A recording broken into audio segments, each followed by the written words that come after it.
దేవునికి స్తోత్రం కలుగును గాక.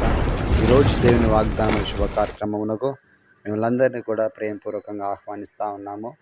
నేటి లేఖన భాగము కీర్తనల గ్రంథము 91వ అధ్యాయము 3వ వచనము.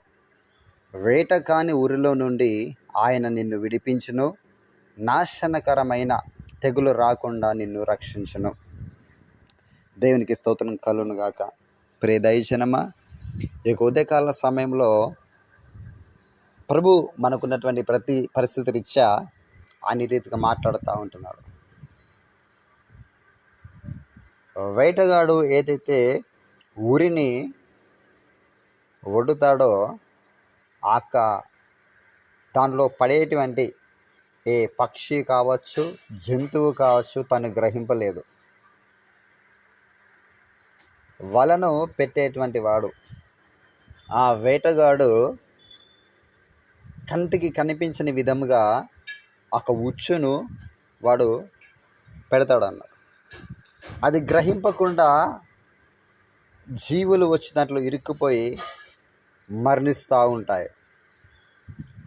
నాశనకరమైనటువంటి తెగులు అది. ఈనాడు ఆ భయంకరమైన ఉచ్చులో అనేకులు పడుతూ ఉంటున్నారు, గ్రహింపు లేక. అయితే దేవుడు ఏమంటున్నాడంటే, ఆ వేటగాడు ఏదైతే నీ కొరకు వలను వద్ది ఉన్నారో, ఊరి పెట్టి ఉన్నారో, దాంట్లో నుంచి దేవుడు నిన్ను విడిపిస్తానంటున్నాడు. మరి ఆ వేటగాని ఊరి ఏమిటి అంటే, ఆ నాశనకరమైన తెగులు ఏమిటి అంటే, ఈరోజు నువ్వు అనుభవిస్తున్నటువంటి శ్రమలు కావచ్చు, ఇబ్బందులు కావచ్చు, ఎవరికి చెప్పుకోలేటువంటి సమస్యలు కావచ్చు, హాస్పిటల్లో ట్రీట్మెంట్ తీసుకుంటూ కూడా విడిపించబడలేనటువంటి పరిస్థితులు కావచ్చు. కొన్ని సందర్భాల్లో డాక్టర్లకు కూడా అంతు చిక్కదు ఏ ట్రీట్మెంట్ ఇవ్వాలి, ఏ ట్రీట్మెంట్ ఇవ్వకూడదని. ఎంతగా మేము ట్రీట్మెంట్ చేసినా కూడా రెస్పాండ్ అవ్వడం లేదని కొన్ని సందర్భాల్లో ఆయా కేసెస్లో డాక్టర్స్ చెప్తూ ఉంటారు. అయితే ప్రతి కేసుల నుంచి విడిపించగల దేవుడు ఒకరున్నారు, ఆయనే ప్రభు అయిన యేసుక్రీస్తు ప్రభువారు.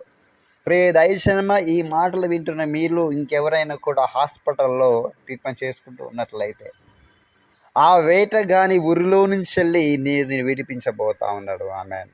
ఆ నాశనకరమైన తెగుల్లో నుంచి దేవుని రక్షించబోతా ఉన్నాడు. మరణకరమైనటువంటి తెగులు, మృత్యువు అనేటువంటి ఒక ఊరిలో నుంచి వెళ్ళి దేవుడిని విడిపించాలని, దానిలోంచి నేను రక్షించాలని ప్రభు ఆశపడుతూ ఉంటున్నాడు.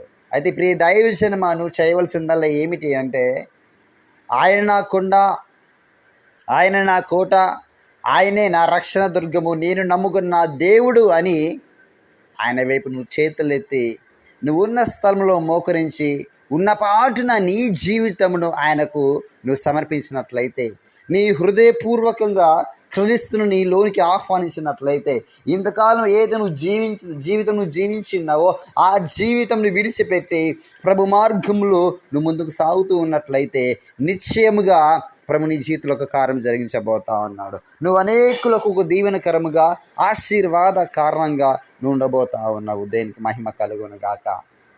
ఇంకా అనేకులకు ఆర్థికమైన సంక్షోభాలు ఉంటాయి, మరణకరమైన పరిస్థితులు ఉంటాయి, అప్పుల ఊబిలో మునిగిపోయిన వారు ఉంటారు, కుటుంబంగా సమాధానం లేక, భార్య భర్తలకు సమాధానం లేక, కన్న పిల్లల మాట వినకుండా, లేక పిల్లలు తల్లిదండ్రులను చూసుకోనకుండా, ఇలా భయంకరమైన స్థితిగతులు ఉంటాయి. ఒక్కొక్కసారి మన ఇరుగు పొరుగు వారు కూడా మనల్ని నిందించేటి పరిస్థితులు ఉంటాయి. వారితో సమాధానం లేక ఎంతో అసమాధానం కలిగి మనం జీవిస్తూ ఉంటాం, ఉండలేకపోతూ ఉంటాం. ఇలా ఎన్ని పరిస్థితులు ఉన్నప్పటికీ కూడా ప్రియ దైవజన్మ, ప్రభు చెప్తున్న మాట ఏంటంటే, నిన్ను వేటగాని ఊరిలో నుంచి వెళ్ళి విడిపిస్తాను, నాశనకరమైన తెగుల నుంచి నేను రక్షిస్తానని చెప్పేసి ప్రభు ఈ ఉదయకాల సమయంలో ఇదిగో నీకు నాకు వాగ్దానం చేయించుండగా, ఆ వాగ్దానం ప్రకారం మనం ముందుకు సాగుతాము, ప్రార్థనలో వెళ్దాము. స్తోత్రం ప్రభువానికి వందములయ్యా. ఈ ఉదయకాల సమయంలో మాతో సూటిగా స్పష్టంగా మాట్లాడవయ్యా. నిజంగా ప్రభువా, మేము వేటగాని ఊరిలో పడినట్టుగానే ఎటు కదలలేక, ఎటు మెదలలేక నశించిపోయేటువంటి పరిస్థితులు మేము ఉన్నాము. ఇక భయంకరమైన తెగుల వల్ల మేము మునిగిపోతా ఉన్నాము. రక్షించేవారు లేక అల్లాడిపోతా ఉన్నాము. అలాంటి సమయంలో నీ వాక్కును పంపించి మాకు ధైర్యం ఇచ్చావు ప్రభు, నీకు స్తోత్రం. ఈ వాగ్దానం మాకు జీవితం మీరు నెరవేర్చండి తండ్రి. మా జీవితం ఉన్నపాటికి నీకు సమర్పిస్తుంటాం.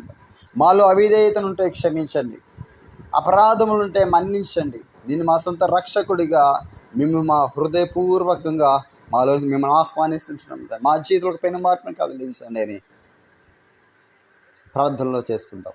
తండ్రి నీకే వందములయ్యా. నీ కృపతో జ్ఞాపకం చేసుకొని అక్కడ వాగ్దానం చేస్తా ప్రభు, నీకు వందములయ్యా. ఇటు ప్రార్థన ఏదైతే చేస్తున్నా తన ప్రతి ప్రార్థనలో నా ప్రభు నేను వాళ్ళకి ఇచ్చే వారి జీవితంలో విడుదలను రక్షణ అందించవలసిందిగా ప్రార్థన చేయాలి. వారు ఏ స్థితిలో ఉన్నారో తను దాన్ని విడిపించండి, వారు గొప్ప చేయవలసిందిగా ప్రార్థిస్తున్నా ప్రభు, నీకు వందములయ్యా. కుటుంబాన్ని బ్లెస్ చేయండి. ఆర్థికంగా ఆరోగ్యంగా బాధపడుతున్న వారు జ్ఞాపకం చేసుకుని విడిపించండి తండ్రి, నీకు స్తోత్రం తండ్రి.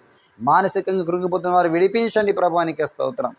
సమస్య వెంబడి సమస్యలు వచ్చేవారిని జ్ఞాపకం చేసుకుని విడిపించండి తండ్రి, నీకు స్తోత్రం. ఆ నాశనకర తెగులు వారు విడిపించండి ప్రభు, నీకు స్తోత్రం.